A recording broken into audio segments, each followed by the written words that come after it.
Hard sports all plays. Yeah. Hard sports all plays. Hard sports all plays. 365, we making up plays. You talking the game, get you to the days. We're high in the court, the dime in the lane. Variety topics living the same. All presentation, sports information. In the airways, taking the nation. Hard sport all plays, like working your faces. Grace at the field, so tie the laces. Hard sports all plays.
All right, what's happening, everybody? Welcome to Around the Bases, Tuesday, June 27th, 2023. I'm Chris Gonzalez, joined by the stat guy, Dustin Reese. How's it going this morning, Dustin? Great, Chris. Yourself? Not too bad. A little tired, but hey, that just means you're staying busy. It does. But man, been a while since we've been able to be on. I've had some stuff going on medically and appointments and stuff, but tell you what, man, it's been a great start to especially the Major League Baseball season, and then we just had a conclusion to what I thought was a great college baseball season. I thought the College World Series from the, not just like the actual World Series, but I would say from the regional, basically the regionals on, was pretty exciting to watch. It was, and I guess the crappy part, I mean, congratulations to LSU for winning the whole thing, their first championship since 2009, but I think the crappy part about it was the two worst games of the College World Series actually ended up being the last two games. Yeah. You had an epic first game of that best of three series where it was a back and forth affair and LSU needed 11 innings to win it. But then you go and have Florida hit 7 or 8 home runs on Sunday and bash LSU 24-4. But then LSU goes and returns the favor last night. They fell behind 2-0, but ended up bashing Florida 18-4. Yeah. The last two games of the season didn't. I agree with you. Didn't reflect the rest of the tournament though, because there was a lot. There was a lot of one run games. I know there were some high scoring games. You had a lot of competitive games, extra inning games. Hell, you had games ended on routine pop ups that didn't get caught. I mean, you had some inside the park home runs from Oral Roberts. You had some crazy stuff happen. It did.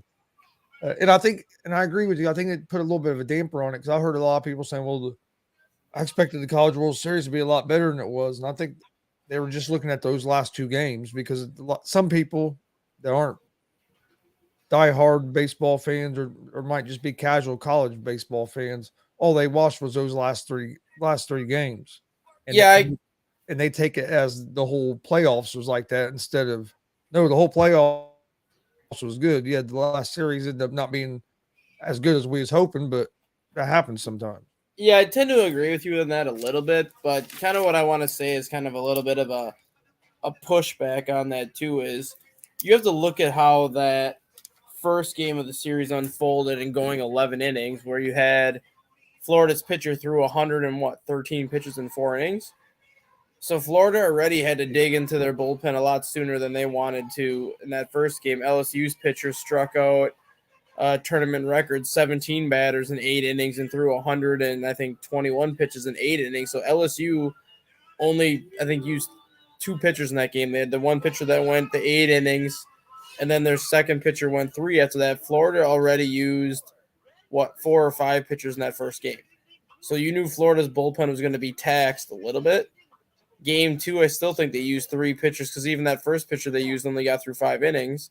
So heading into the game yesterday, Florida was already down 3 arms compared to LSU really only having 1 pitcher that was down for that last game. Yeah. And LSU had their best pitcher, at least for a little bit. You know what I mean? They had their best pitcher. I can't think of his name. Everybody's saying he's going to be the number 1 pick. But I know he wasn't at full strength where he couldn't go the whole game last night, but at least they had him where he was available to be able to pitch. Yeah, and I was kind of hoping we were going to see Paul Skeens a little bit more in that championship series just because he is widely regarded as the best pitcher in the country. He's widely regarded as one of those players that's going to be a top 5, maybe even a top 3 pick along with the Golden Spikes winner Dylan Cruz. But seeing him at all was a plus. I just kind of wish we would have saw him a little bit more. Yeah, from what I'm hearing, a lot of people think he might not even spend any time in the minors. That he might go straight up to the pros, and if he does spend any time in the minors, it might just be a short little stint, maybe in AAA. I think he'll be in the minors for 3 weeks. I think he'll go to the rookie league complex right when he's drafted, just to kind of meet the team and kind of figure out just kind of the direction he goes in. But I only expect him to be there for like maybe 1 or 2 days, and then I expect him to go to AAA for 2 weeks, maybe 3 weeks, and come the trade deadline, I think whoever drafts him is going to bring him up as a legitimate bullpen piece right around that trade deadline. So it's going to be basically the same thing as acquiring a big-time reliever without having to give up anything for him. Yeah. No, let's switch to well, is there anything else in college you wanted to talk about? I can honestly say for that, I think in my opinion, I don't know how you feel about it. This was the first time that I can remember that I think the college baseball tournament was better than March Madness. And that's very difficult to say because March Madness had a lot of upsets this year. March Madness had a lot of good games this year. But when you look at all the top seeds basically being out before the Sweet 16, I think it took a lot of the excitement out of March Madness. Yes, people are still going to watch it because it's March Madness, but when you have all these upsets that opening weekend and it's pretty much the lower teams. Look at the Final Four. All the Final Four teams, I think, were lower than a 5 seed? I mean, yes, that's exciting, but it's still like, an 8 seeds in the Final Four, 5 seeds in the Final Four didn't have that same excitement like when you had Loyola as an 11 seed playing a 1 seed and still knocking off Loyola. Like, it didn't have the same excitement towards the end of the NCAA tournament versus this college baseball tournament start to finish was just exciting. Just all the games, the way they finished, the drama in all these games, just how so many things unfolded. No, I agree. I thought, like I said, I thought it was real exciting. I watched a lot of it. I don't know. I wish there was. It seems like if you don't have, I don't know if it's just because there's so many games, but it just seems like if you don't have like a package where that some of the games aren't easily accessible for everybody. I mean, if you have ESPN Plus, you can see everything, but once you get to super regionals is when you can start seeing every game because they basically play 4 games a day at a clip. It'll be like 1 at like 12, 1 at 3, 1 at 6, and like 1 at 8. But like regionals, you don't see everything. But once the actual NCAA tournament starts, they do show every game because they're only playing like 2 a day to make sure that people see everything. But yeah, there needs to be, because it's the only tournament just like March Madness where you have a 64-team field. Hockey, I think, is only a 16-team field for the Frozen Four, I believe. You have the 32-team field for the FCS, but really the FCS really doesn't get much public or much like national stage till you get to that Final Four in the FCS part of it when you get to those Final Four teams. But they need to come up with a way to do like ESPN, ESPN2, ESPNU, or even getting some of these games on Fox and ABC for more people to see them when this actual tournament starts. Yeah, especially that for the first round of the regionals, because and the reason I say that you get some of the smaller colleges and some schools that are not necessarily your big name schools that make this tournament, and I think if their fans could watch it on TV easier, you would get more people because Ball State University here where I live, they made it there. I was able to watch it because I had a package where I have a package where I can get it, but I know a lot of people that couldn't find the game on TV because they did show some on ESPNU, but they were showing bigger, bigger name colleges, which I understand. But I think and another one from Indiana State, making it, and which they actually advanced. But it's like, I just think if you could get where it's more accessible for fans of some of them smaller colleges, because I know there are a lot of people live around here. If they could have found it on TV, they'd have watched it just because it was Ball State. Yeah. And I think you lose some of the people like that because it's not as accessible as the rest of the tournament. Yeah, and another thing that I would like to see, which I don't think they would do, but I would like to see them tweak the regionals a little bit. So obviously you have the 16 teams as your host seed for that regional, and then you have the top 8 teams get to host the regional and the super regional. What I would like to see is whoever those top 16 teams are. So let's just say the Indiana Hoosiers are seeded number 16. And then you have Indiana State, Ball State, and Kentucky all in that field. I would like to see all 4 of those teams go to the same regional. I would like to try to maybe kind of shrink the regional down because there was cases this year where you had Oregon State traveling all the way to Florida for a regional, which made no sense to me why you're sending them all the way out to Florida when you had other options. I think for super regionals, obviously it doesn't matter because then you're just going based off of the seeds, but I would like to see the regionals maybe more regionalized because I think it would help the viewership. I think it would help get even more people to the venues because if you have 4 teams within 2 hours of each other, they're going to travel while they go watch those games. Yeah. No, I agree. And well, speaking of that, like Indiana State, they won the regional whatever in advanced, and they had a chance to host. Mm-hmm. Was going to have a chance to host a super regional, but couldn't because there was already something going on in that in that town, and they wasn't going to have the hotels and everything they needed.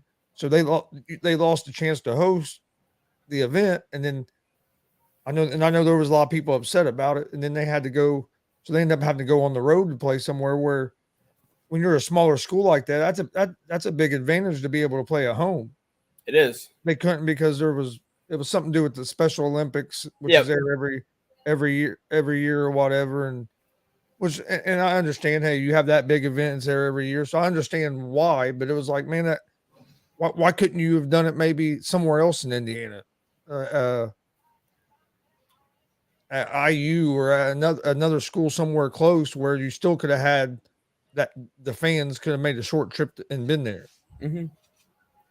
So I thought that kind of sucked just because for them players, because I mean you earn that and you have a chance to play on your home field in front of a packed house that's going to be there to support you, and then now you're going on the road where you're not going to get as many fans to follow you.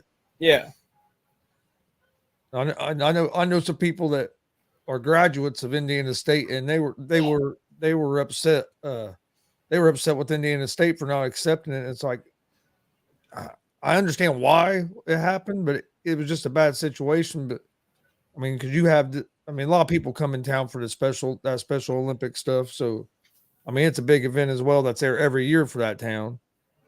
So I understand that, but it also when something like this happens, it's like, man, you gotta try to figure something out, and instead saying, "Oh no, we just can't do it." Yeah. And the last thing I will say about it before we switch over to Major League Baseball is that I think the best part about this tournament is it rewards teams for their body of work. Because you look at the NCAA tournament, look at like Loyola and Murray State, for example, who, when they make the NCAA tournament, they solely make it because they come from a bad conference and they win their conference championship. But then they're also punished for that because of the seed they get. You had Murray State a couple of years ago when they had Ja Morant that went 30-2, but they got a 7 seed because of the conference they came from. When it comes to the baseball tournament, it doesn't matter if you come from the ACC, the SEC, the Pac-12, the MAC, the SWAC, whatever conference you come from. If you have a good team, you get rewarded for that based on your seed. They don't say, oh, this is an SEC team. You come from a smaller conference. We're just going to give the SEC team the higher seed because they come from a better conference. They actually look at your body of work. They actually look at your record, and they understand, like, you only play the teams that you can play on your schedule because that's the conference you're in. But if you basically beat who you're supposed to beat and put together a strong body of work, you get rewarded for it. Yeah, one more thing real quick before we move on. The bats in college baseball. I've heard a lot of talk over this tournament about illegal bats and people using pine tar to take stickers off bats and putting them on bats that aren't approved bats, since they do have rules on it now. Do you think that's as big a problem as people's been making it out to be? The conversation got big because of all the runs being scored, but I think a lot of it's a difference in aluminum or your metal bats to wooden bats. Yeah, and if you look at LSU, 90% of the team use that Marucci Cat X bat. The Marucci Cat X bat is a bat that's approved from Little League all the way through college. A lot of people on Florida were using the Cat 9s and the Cat X's, and they were using another bat brand that I can't think of that was an orange bat, but those are bats that players on my son's team use. They're USA approved baseball bats that they'll say that you can start using them at age 10 and they're good all the way through college. Yeah, I feel the same. I think more of it because like I said, I umpired for a long time and used to not have the regulations like they do now, and even in Little League now, I mean they have a lot of different regulations on the bats, and you got to check them and all that. So I don't think it's as big as a problem as people make it out to be. And most people was just because of all the runs that was being scored, because you had the 24 runs and this and that, but. And the exit velocity, you're like, well, look at the exit velocity, how hard. Yeah, that's the difference between a aluminum or metal bat and a wooden bat. You get exit velocity off that. If you hit the sweet spot of these new bats that they make, that ball's going to fly. I mean, that's just you see it. Well, you see it in Little League. If a kid hits a sweet spot on that bat, you're going to get good exit velocity, and that ball's going to fly. To me, it's just a difference in the bats. It's not that anybody's doing anything illegal. Now, am I saying that it don't happen? I'm sure people have found ways to try to get around rules and use bats they're not supposed to. That's going to happen no matter what the rules are, or if you're using the. I mean, it's happened with wooden bats back in the majors before. So I mean, it's going to happen no matter what kind of bat you use. There's always going to be people to see if they can get a little bit of upper hand, I do think we are going to get to a point though where metal bats are no longer allowed in college. I don't know when that point's going to be, but I do think there is going to be a point in the future when they get away from the metal bats. And the only reason why I say that is you have all these college players that once their season is over, they go to play these summer baseball leagues just to kind of stay in baseball shape. And there's a league in Wisconsin called the North Woods League, which has teams from like North Dakota, Minnesota, Wisconsin, Michigan, and Illinois in the league. It is a wood bat summer league. So these college kids are already using wood bats during the summer league while they're still in college, and they're doing just fine with it. They're hitting the ball just as hard as they would with the metal bat. It's not going as far as it's going, but they're still hitting it over 100 miles an hour with a wooden bat, and they're doing just fine. And if they're using these wooden bats already during the offseason, it's only a matter of time until they say we're just going to stop the whole metal bat usage after high school and just let the college kids use the wood bats. Yeah, I mean, and even around here, there's tournaments all You can even find little league age tournaments that are wooden bat tournaments around the area where I live in, and then up to high school you can find them. No, don't get me wrong. In regular season, the high school used the aluminum bats and stuff, but there's tournaments in the summer. I know there's actually a summer league here for middle school age kids. It's all wooden bat. And then they also have part of the season where it's aluminum. I think would you say the biggest thing for changing it in college would be maybe the cost of getting it figured out, of having the bats, because the bats getting broken and stuff like that.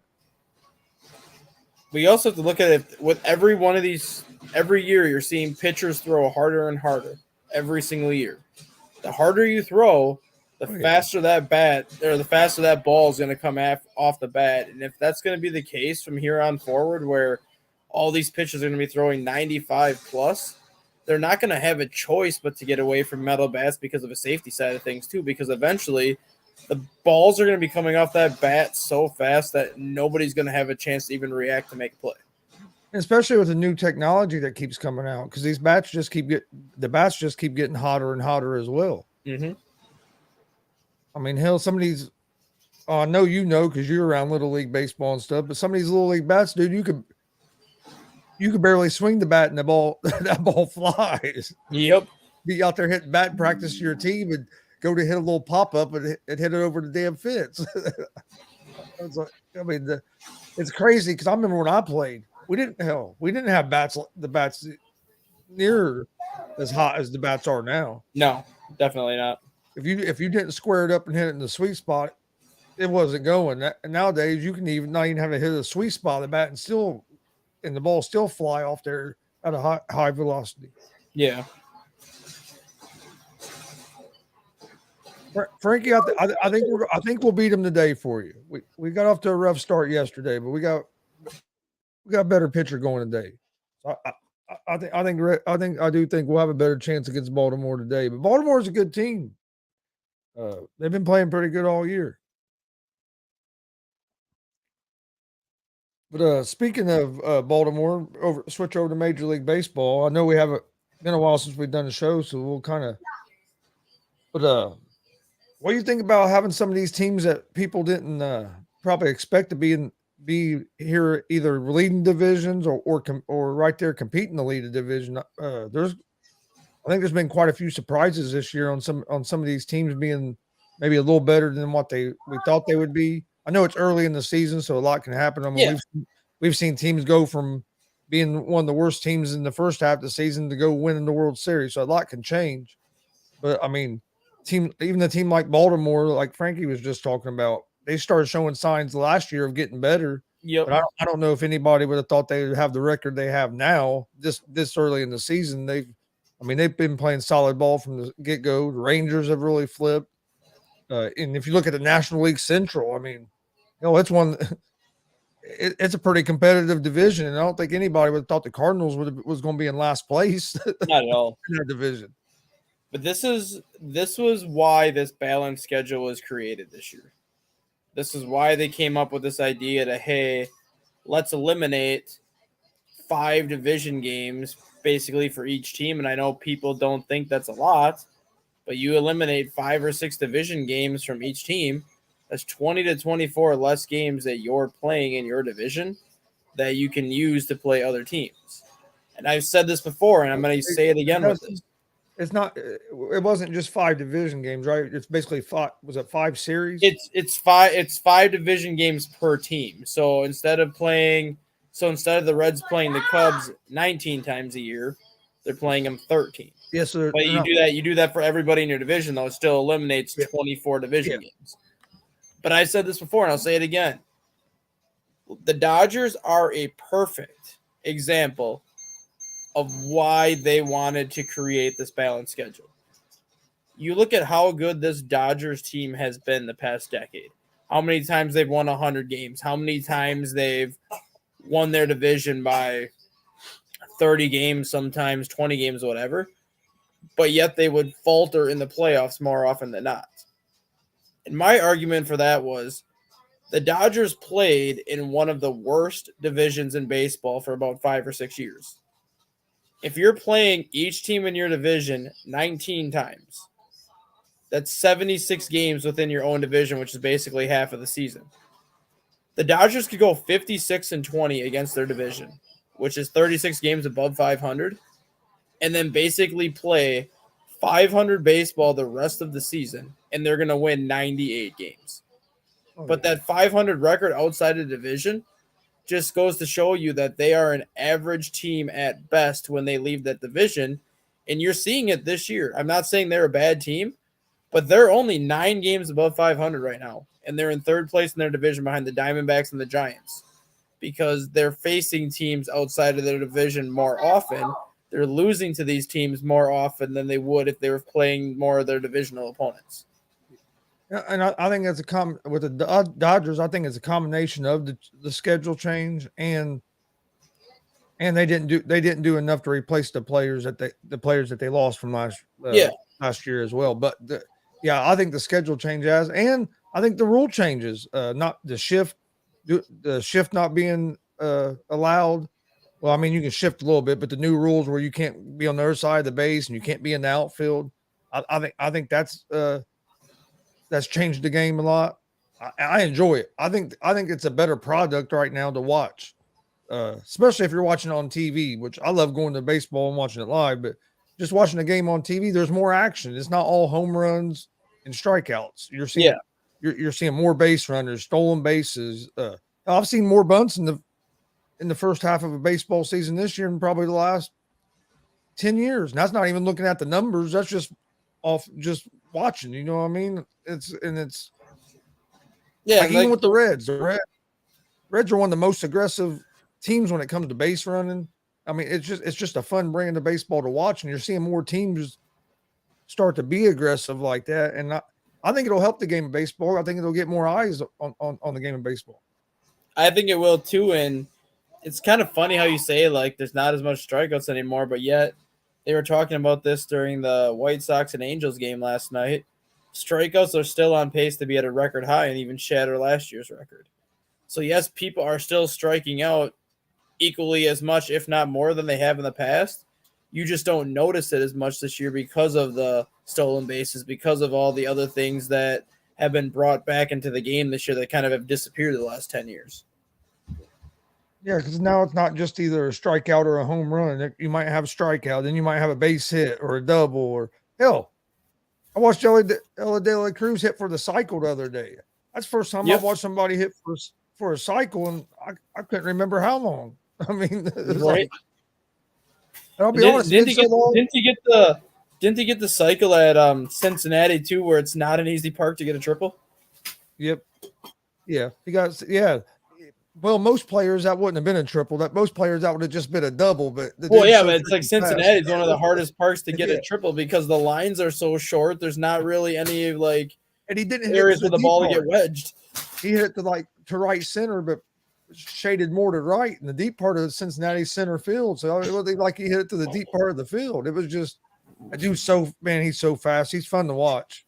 And I know I'm a Reds fan, so I'm gonna be biased. But man, there's been a couple plays he's done. I'm like, dude, don't ever do that again. Like he dove head first in the first base to beat out. I don't know if you saw that against the Astros. He hit that ball down. He hit that ball down first baseline, and one guy makes a diving stop on a one hopper, and he beat the guy to first base. But he dove head first. I'm thinking, don't do that, dude. You're gonna break a hand or break an arm or something. Never do that again.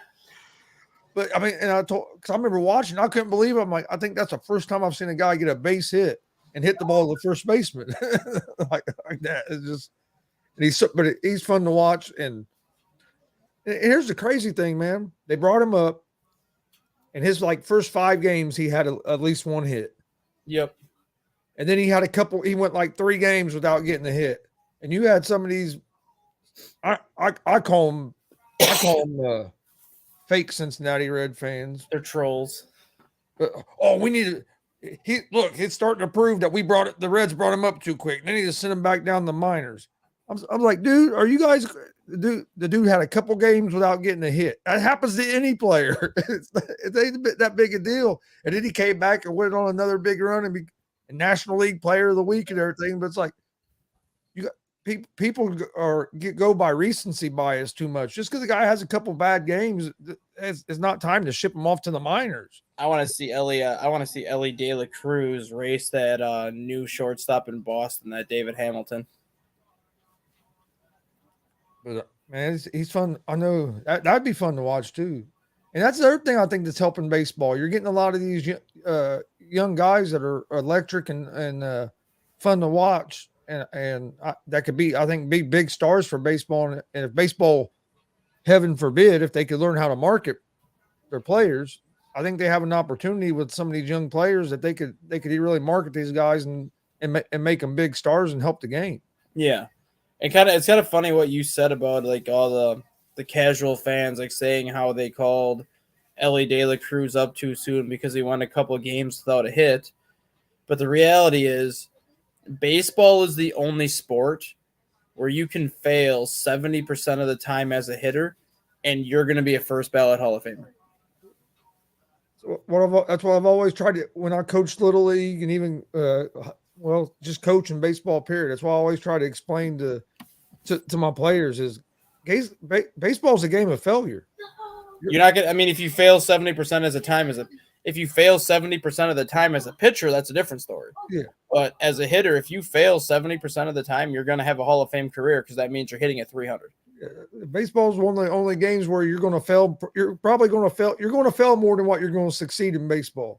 Because even if you're considered a great player, you still fail. If you look at the numbers, you still failed more than what you didn't. And that's one of the great things about the game. You don't have to be perfect to be great at baseball. You just, if you look at Luis Arraez, for example, this year. Luis Arraez is flirting with a 400 average right now, and we're pretty much halfway through the season. I think we're like 4 or 5 games away from the halfway point. I believe Luis Arraez is hitting like a 396, 397. That means he's still failing 63% of the time, and yet he's hitting almost the 400. Oh no, that's why. And I ain't gonna lie, that's what aggravates me about some of the casual fans, like the Reds. And I'm gonna use the Reds for example again, just because that's the team I follow the most. I follow the rest of the league, but I follow the Reds the most. And I know and I hear a lot of their fans because I'm in some chat groups and stuff. Reds go on a 12-game winning streak. We lose one game to the Braves, and they all these people want to trade a bunch of people. Let's trade people away. We need this. We need that. And it's like, it's one game. Did you actually think we were going to win the next 89 games without losing the game? And I think there was actually people that thought that, like, expected the Reds to win the rest of their damn games and never lose again. It's like, I knew this streak was going to come to an end. All winning streaks come to an end, especially in baseball. Mm-hmm. And a 12-game winning streak in baseball is hard to do. That was the first time in like 66 years that the Reds had one, which was amazing to me that the Big Red Machine never had a 12-game winning streak, or even the team in the 90s that won the World Series for the Reds never had not even an 11-game winning streak. So, that shows you how hard it is to do. There's a lot of real good baseball teams that haven't won 11 games in a row. It's not only that, like, yeah, that's like when you were talking about that the other day, I think it was on your show with McLovin, your night show, when you were talking about the Big Red Machine not ever having a 12-game win streak, which is just hard to fathom when you look at how good that team is. But at the same time, it also shows you how good that team is because they didn't need a 12-game win streak. They would win 6 or 7 games in a row, lose a game, come back, win 6 or 7 games in a row, lose a game. They were just so dominant that when they would lose a game, they would just respond by winning 2 or 3 straight series. They didn't need one of these long double-digit winning streaks to bank a bunch of wins and then kind of get by with playing 500 baseball for like maybe a couple weeks and then put together another streak. It was basically a constant winning streak, one after another. When then they would lose a game, and then they would go on a constant winning streak again. Yep. And that's just like the Reds this year. Yeah, we've lost 3 in a row now. That's the first time this season we've lost 3 in a row in like a month, and since like April, yeah. Yeah, so you're going to have that. You got to avoid losing the 9 or 10 in a row. Get back. come back, win 3 or 4. If you lose one, and that's what I was trying to explain to some of the people this weekend that I was talking to that were real down on the Reds because they got beat by the Braves twice. So for one, the Braves are a good team. It ain't like we got beat by a bottom feeder in baseball. Braves, they have one of the top offenses in baseball right now. Yes, they do. And that lineup is a nightmare to get through. And they have some of the best pitchers in baseball too. And it's like obviously Spencer Strider, but it's hard to believe that team's been as good as they've been the last couple of years. And Max Fried's been hurt, and Michael Soroka's been hurt, and that's two of their better starters that really haven't been with that team much the last 2 years. Yeah, I mean they're hitting 271 as a team and have a 3.85 team ERA. That's pretty damn good. Yes, it is. And like with the Reds, that's our Reds' biggest problem right now is we got to shore up our starting pitching. Our bullpen's been pretty good. Bullpen, going into last week was ranked like 3rd in the National League and like 11th in baseball. But as a team, we're hitting 257, which isn't bad. That's pretty damn good. But yeah, it's not bad. You have a 4.98 team ERA. That if you really want to compete, that has to be a little better. You need to get that at least to the low 4s. You know what I'm saying? And I think they could, but you lose Hunter Green. And then Lodolo, who I think is going to be a good starter for us. I mean, our pitching staff just keeps getting hurt, and that's something that they're going. I mean, if they really want to compete, that's something we're going to have to figure out, especially our starting pitching. So like I said, our relief pitchers are pretty good, and we got a great closer. Yeah, Alex Diaz. Yeah, I mean, he's like 21 for 21 now or something like that. And I think the big telling tale for the Reds right now is kind of. I think the next 3 weeks is going to tell us a lot about the direction this Reds team is going to go. And I guess the reason why I'm going to say that is you look at just the Reds team, like you said, they need the pitching, they need this, they need that. So if they need this pitching, they're going to have to make a move at some point. And like I've mentioned Marcus Stroman as a possibility for you guys because Marcus Stroman, yes, he does have that player option to use next year, but I don't think he's going to exercise that. I think he's going to just hit the free agent market after this season and try to get a long-term deal. So he would be a very nice rental for you guys to have. But if the Reds are serious about winning, they're going to have to add starting pitching, at least one starter at the deadline. But let's just say the Reds play 1 or 2 games under 500 from now until the All-Star break. Now you're sitting at 500, closer to the trade deadline. Do the Reds still think they have a shot to win it this year to the point where they want to make a move? Or do they just kind of say, we're good with what we have this year. We're going to stand pat with what we have this year and see what we can do, and then we'll worry about addressing everything next year? I could see him. I could see him doing more probably of the latter, just because of the way they usually operate. And it wouldn't make me real mad if they did that. They decided to see what we can do with what we have. I could see that. I could also see him going after. I could also see him maybe going after, like you said, maybe a rental pitcher to try to help a little bit. But I don't see him making like a big drastic move, just because they still have some young pitchers in the minor leagues that I think they're high on. That they have some prospects that they're high on that might come up. So I can see them maybe waiting the next year before they make a big move. I could too, and I think they're going to get to the point where they have so many injuries in their starting rotation right now where they're still being competitive. And if any one of these starters comes back towards that trade deadline, it's the equivalent of making a trade without having to give somebody up. Yeah, if you get Hunter Green back and Lodolo back second half, or say after the All-Star break, that can make a big difference for you just getting them two guys back. Because Hunter Green, his last 5 starts has pitched good. I know his win-loss record don't show it per se because some of them games he didn't get no run support. Wins and losses are the most meaningless stat in baseball. Yeah. But his last 4 or 5 games, he has like a just a little over a 2 ERA. I mean, he's been pitching good. Lodolo was pitching good. Yeah, that's always the biggest. that's always the biggest argument that I have with people that try to talk to me about pitchers. So they say, why would you sign a guy that's coming off of an 8-14 season and is like 20-33 the last 2 years? I'm like, There's a lot because of the variables. ERA is a 2.94. Yeah, It's there's a not lot of his fault that variables. He got no run support by whoever he pitched for. A lot of variables go into that win-loss record. Like when the Where- Cubs signed Wade Miley, granted, like Wade Miley only pitched 7 games for the Cubs last year because he was dealing with an elbow injury. But everyone was so mad that the Cubs got Wade Miley. Why would you sign a guy that's under 500 for his career? And I'm like, because the dude was 9-2 with a 2.6 ERA last year. Yeah, I didn't want the Reds to get rid of Wade Miley. Yeah, and the year before that, he was like, what, 8-12, but his ERA was like a 2.7. If you have a 2.9 ERA and a 2.7 ERA, there's no reason why you should be 4 games under 500. That just means that you're not getting enough run support. And I look at the same thing last year with Marcus Stroman last year with the Cubs. Like, granted, Marcus Stroman's pitching amazing. This year he's 8-3 or 8-4 with like a 2.3 ERA. But last year he was 7-10 with the Cubs last year.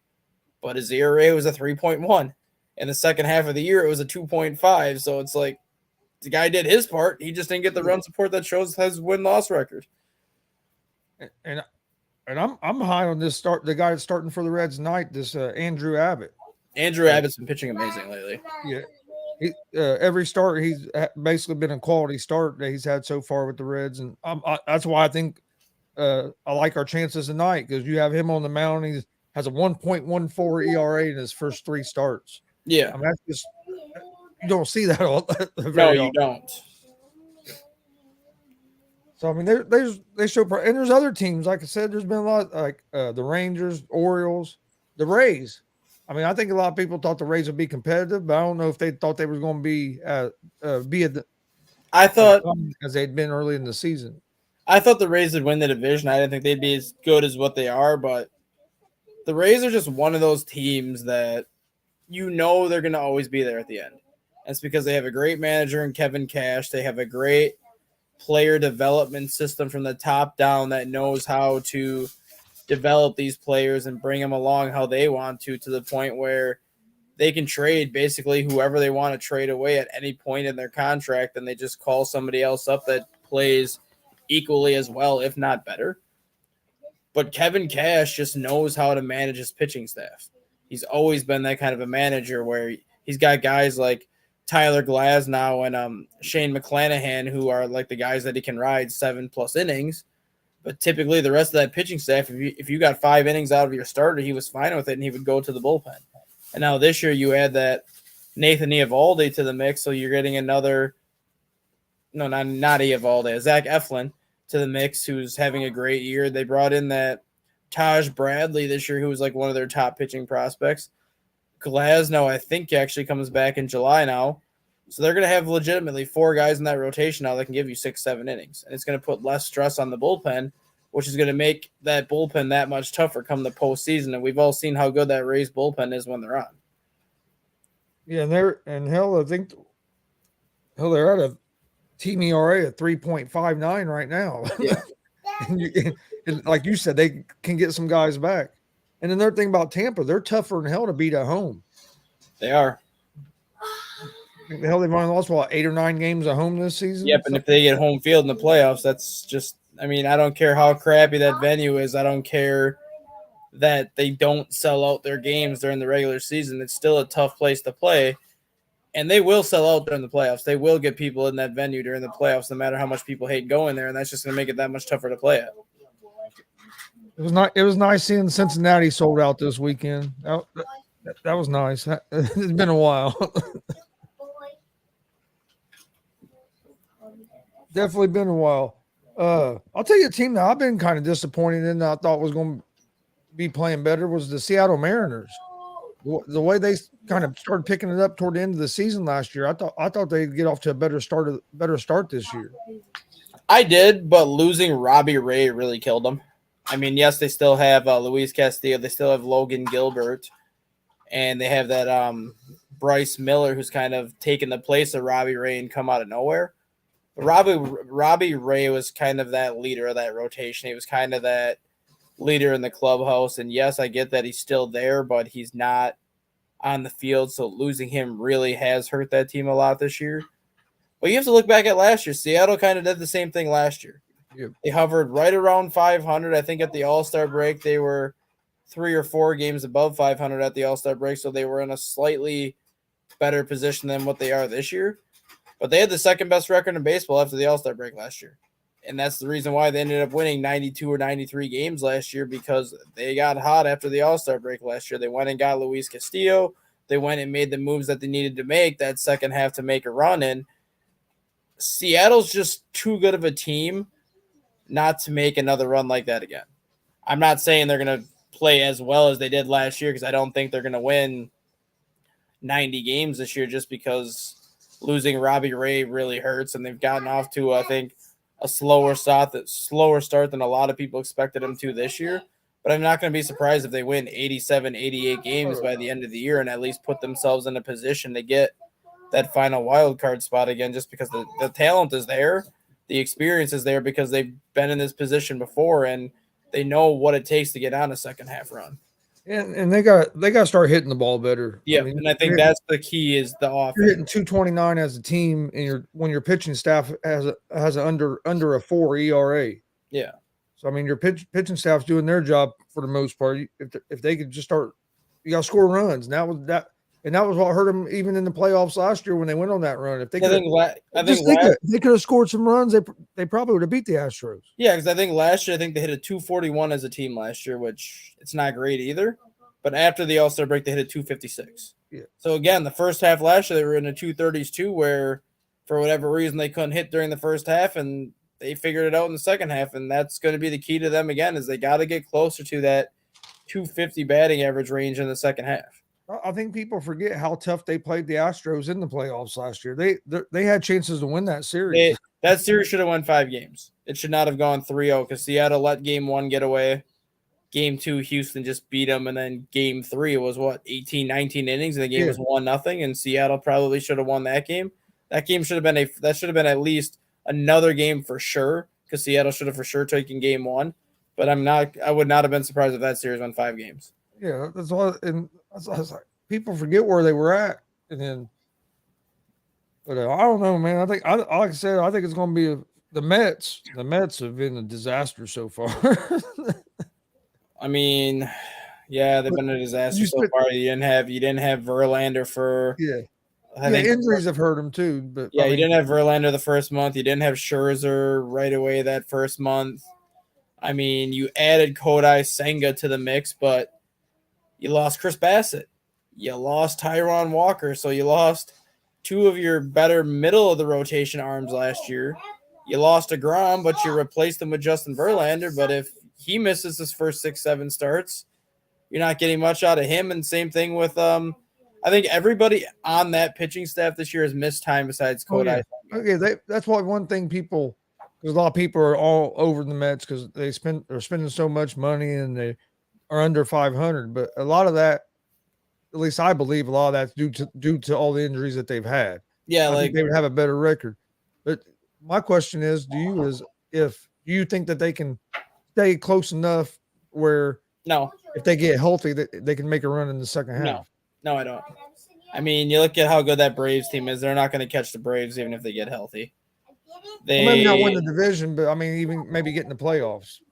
You have to think that the Giants and Dodgers are both the Giants are looking good here. Yeah, you got to think the Giants and Dodgers are both going to come out of the West. So that's 3 playoff teams. Obviously, the NL Central makes it 4. Arizona's kind of showing that they're a legitimate team this year. Miami's proving that they're a legitimate team this year because they have the pitching to do it. And then you have the Phillies, who, yes, they're only 3 games above 500 right now, but the Phillies are starting to play much better baseball right now too. The Mets have a big uphill climb. I'm not saying they cannot. I'm not saying they can't get that final wild card spot. But right now, if you look at how these teams have played in the first half, I think 5 of the 7 playoff spots are already accounted for. I think you have the Giants, the Dodgers, the Braves, the Diamondbacks, obviously the Central winner. And then it's going to come down to the Marlins, Phillies, and Mets for that final playoff spot. I think the Reds will be in that mix too at the end of the year. I was going to say whoever don't win the National League Central, whether if it be the Reds, the Brewers, whoever, one of them teams could have a chance maybe at a wild card spot, depending on how they keep playing. Yeah, and that's why I think What the message. worries me about Milwaukee is what worries me about Milwaukee is the same thing is hitting the ball.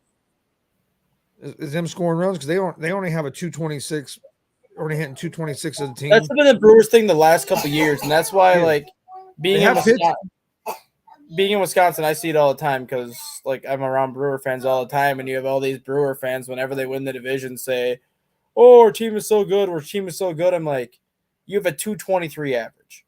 You have the worst batting average in the National League. The only reason why you're in the position that you're in is because you have Corbin Burns, Brandon Woodruff, and last year's version of Freddie Peralta at the head of your rotation, where you're pretty much guaranteed to get 4 to 5 wins a week because you know those guys are going to be starting for you 1 to 2 games a week. And yes, you have a 225 average, but the one thing that you guys do, I will give them credit for this. The one thing that they do very well compared to other teams is they have a 275 batting average with runners in scoring position. Yeah. So they may not hit the ball that well, but typically when they have a chance to drive somebody in, they do. Yeah. So they might only average 3.5, maybe 4 runs a game, but usually the hits that they get are hits that are going to drive in runs. And that's why they've been able to kind of make the playoffs for the last 5 years. They know the pitching is going to keep the game close, especially when you have those 3 at the head of the rotation. You know their pitching is going to keep them in the game, where they may only need 5 hits to win a game because one of those 5 hits is going to bring in runs. Yeah. No, they do hit the ball good with runners in scoring position. And another thing that's helped them make the playoffs the last 4 or 5 years is you've been playing a division that hasn't been real strong either. That's another reason you can get by with only hitting 220 something and still get out of that division, where that division is getting better.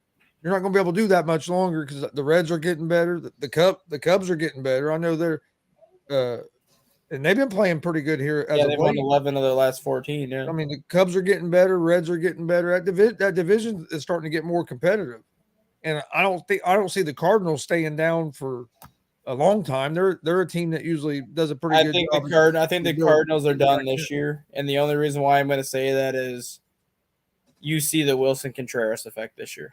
Yeah, I think they're done this year, but they're not a team I would say is going to stay down 4 or 5 years. I mean, they're one of them teams that usually are pretty good about rebuilding and getting back and being competitive. But yeah, I don't think they're going to do a whole lot this year. I agree with you. The Wilson Contreras effect is kind of in full swing this year, and I think people are starting to realize why the Cubs got rid of him, because it was no secret. Last year when Wilson Contreras was the Cubs catcher, the Cubs team ERA was a 4.86. When Yan Gomes was the Cubs catcher last year, who he's now the Cubs catcher this year, the Cubs earned run average was a 3.57. It was a 1.5 different without Wilson Contreras, and you look at the Cardinals right now. They have a 4.9 ERA with Wilson Contreras as their catcher. And when that other catcher filled in, I can't remember his name. I think his name is like Andrew Kaiser or something like that. But when he filled in for those 20 games at catcher when they moved Contreras to the DH, the Cardinals went 13-7, and their ERA was a 3.91. It's no secret that when Wilson Contreras is catching for you, your pitching staff is going to struggle because he is one of the worst offensive catchers in baseball, especially when it comes to pitch framing. And with guys like Adam Wainwright, Miles Michaelis, Steven Matz, and I can't think of the other guy that's in that rotation, not Jack Flaherty, but there's another one in that rotation. When 4 of your 5 starters throw under 92 miles an hour and need to get the corners called for strikes, if you have a catcher that cannot get those borderline calls for you because he doesn't know how to pitch frame, you're in for a long season. And you're starting to see that this year with Wainwright. You're starting to see that with Michaelis and all these guys. Wainwright's ERA is a 6.92 right now. Michaelis is, I think, at like a 5.40. The Cardinals have another starter in that rotation whose ERA is like a 6.40. Jack Flaherty's ERA is like a 5.30, and it's because Contreras can't get them the calls that Yadi or Molina could get them. Where's the All-Star game at this year? Seattle. That's what I was thinking, Seattle, but I couldn't remember for sure off the top of my Well, head. yeah, that's why Julio Rodriguez just announced the other day that he's going to do the home run derby. And speaking of the framing the pitches, real quick, that's going to go into the electronic umpire stuff. That's going to affect some of these pitchers because you're not going to get those calls with the catcher framing pitches. I think that's going to affect pitchers more than what some casual fans or some baseball people really think.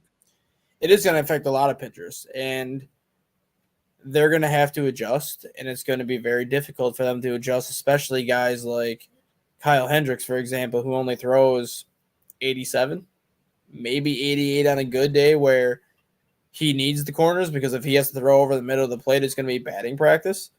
But you're going to start seeing that even guys like Max Scherzer and a lot of these older pitchers that have been in the league for 14, 15 years now who have basically learned to pitch a certain style their entire career that they've been in the major leagues. And now all of a sudden you're going to have to change your style of pitching because of this electronic strike zone. I think you're going to see ERAs be at an all-time high next year. And it's not because the pitchers are struggling. It's not because they've lost it. It's because they're going to go from pitching a certain style, getting calls that they're typically getting, to now having to adjust on the fly and learning how to adapt to not getting these calls they typically get. So I'm not going to be surprised to see. I don't think this is going to be maybe a hot take just because we don't know who's going to be pitching where next year. But I am not going to be surprised if no starting pitcher has an ERA under a 3 next year. Oh no, I think it's going to be a big difference. I don't think people realize how big of a difference it's going to be, and it's going to take these guys a while to make this adjustment because it's not going to be an easy adjustment to make. Like you said, something that you've been used to, especially for older pitchers, but even younger guys, because now a pitch that you might be able to get a guy to swing at or can be right on the borderline, and you're going to get the call because you have a good catcher. You're not going to get them. It's going to help It's going to help the hitters a lot. I really believe. I think they're going to get better pitches to hit because guys are going to have to be even more precise on trying to hit the corners that they're going to miss their spots some, and you're going to get a pitch right down the middle when it wasn't supposed to be. Yeah, I'm gonna use this as an example because right now AAA is the only league right now that has the electronic strike zone. These are the team ERAs in AAA for the International League. Nashville leads the International League with a 3.99 team ERA, which is fairly decent. The next closest team is a 4.51. Then you have 4.61, 4.69, 4.72, 4.78, 4.8, 5 2s, 5 3s, 5 5, 5 8. Charlotte's all the way at the bottom at 6.10.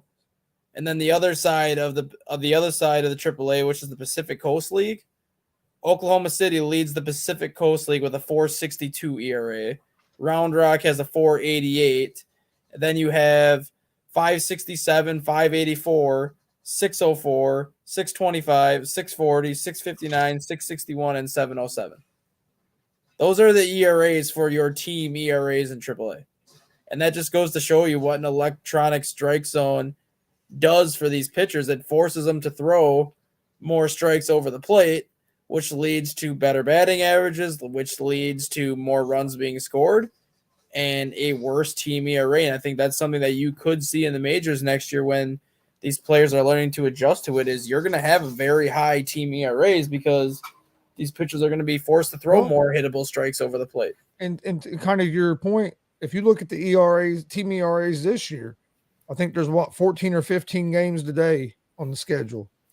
And I just looked at all the team ERAs. There's 16 teams that their team ERAs are over 4 right now this year. Just think how much that's going to change next year. Yeah. Like they said last year there I think they said last year 22 of the 30 AAA teams had an earned run average over 4, which was the highest that AAA earned run averages have ever been. This year, they said they expect 15 teams to have an ERA over a 5.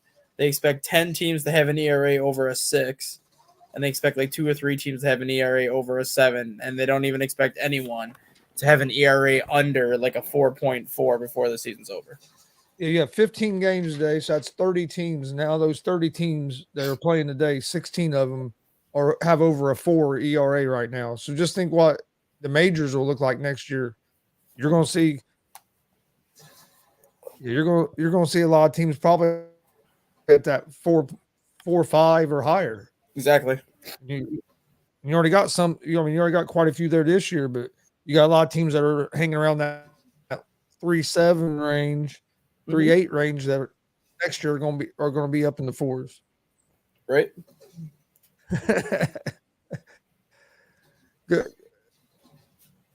Good morning, Greg. He said, let's talk about how much my Royals suck. Your Royals suck because you're a small market franchise like the Miami Marlins, where you might have one good season every 20 years and make it to the World Series, and then you'll gut your franchise. The Marlins were playing some pretty good ball this year there for a while. They still are. They're like 7 or 8 games over. Yeah, I mean, they're still. Record wise, but they're still real good. But I mean, they went through a little bit of a lull. But no, I was hoping they'd beat the Giants the other day. I had them that was the only game I'm missing with some of my picks. Yeah, the scary part about the Marlins too, and I was thinking about this the other day. They're doing this without Pablo Lopez, who they traded to Minnesota, who's typically a guy who wins double digits. And Sandy Alcantara, last year's NL Cy Young Award winner, has an ERA right around a 5. So can you imagine where this Marlins team would be if Alcantara was pitching at the level he pitched at last year, and if Pablo Lopez was still in the mix? They'd probably be 12 or 13 games above instead of 7. And the Red Sox, if the Red Sox can figure out their pitching, I think they could be a good team. That's the only thing that's right now with them. They can hit the ball, but they got to figure out. They got to get their pitching. I mean, a 4.39 team ERA isn't the most terrible, but you got to get that down some. I mean, they're hitting 260 as a team, especially in Boston. That offense can be tough there at Fenway. And I think that's the problem. Like everyone says, like Boston needs to improve their pitching, this and that. But they have a 4.85 ERA in Fenway Park. Away from Fenway Park, their ERA is, I think, like a 3.6. So that 4.30 is just kind of the middle of the road, just because they have a very good ERA away from Fenway Park and their ERA is not good at home. But what can you expect when your right field line has a 3-foot fence and it's 302 down the line? Right center's got a 4-foot fence and it's 380. Left field may have a 33-foot wall, but it's 310. I mean, you can hit like a routine pop fly down the right field line. It's going to go out of the park. And if you hit like a 10-foot line drive to right center field, if you hit it hard enough, it's going to clear that 4-foot wall. So you could have even the best pitching staff in the world in Boston, and I still don't think it's going to matter in Fenway just because of how that park is designed. And see, and you get that same kind of a little bit of effect with the Reds. If you look at their pitching staff on the road, the ERA is a lot different than what it is at home. Mm-hmm. The Great American Ballpark is a hitter's ballpark. I mean, yep. Hell, that game against the Braves, the one dude hit a pop up that looked like it was going to be a routine fly ball, and the damn thing carried all the way over out of right field. It's like, right, like that would he be a home run in most ballparks? But hey, it is here, right? But you got any final thoughts before we get out of here for today? No, just great to be back. Great to get this show back and rolling. I know we're going to start talking a lot more, I think, college baseball in the next coming weeks because the Major League Baseball draft is next weekend. So I know once we kind of get closer to that, we'll probably start touching on more college baseball, just who the top prospects are and kind of what direction we expect our teams to go and kind of whatnot. But once we get through the All-Star break, I think it's going to just be the whole trade deadline talk, and then we can kind of get ready for the stretch run. Yeah. So All-Star break came up a little quicker than, I don't know, it felt like it came up pretty quick.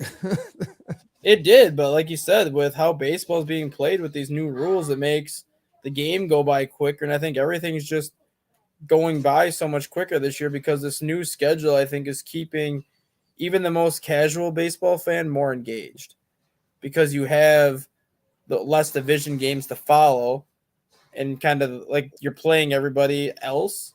But with like teams like the Orioles, the Diamondbacks, the Rays, the Rangers, and all these teams who are typically bottom feeders in the division that are now kind of towards the top, it's keeping more people engaged. Yeah. Oh, yeah. There's more people. I know just with the Reds, there's a lot more people engaged this season than there's been in a while. Yeah.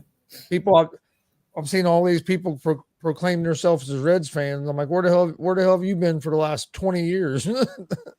Watching from their living room. Because hell, I got friends here in town. All of a sudden, that you see on their social media, they're like the biggest Reds fans ever. And I'm thinking, you ain't ever posted that about the Reds in the last 10 years. And now you're a diehard Reds fan. Come on. But that's what happens when you give people something to start getting a little excited about. That's what happens. People start coming.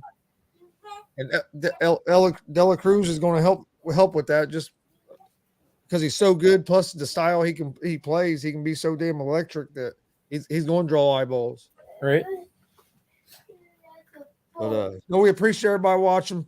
Please hit that subscribe button on YouTube at Gonzo Sports Room and the All Sports All Plays Network. Like, follow Facebook, Twitch, Twitter, Instagram at the ASAP All Sports All Plays Network and at Gonzo Sports Room. Please like, share, comment. That helps get our videos in front of more people. We'd greatly appreciate that.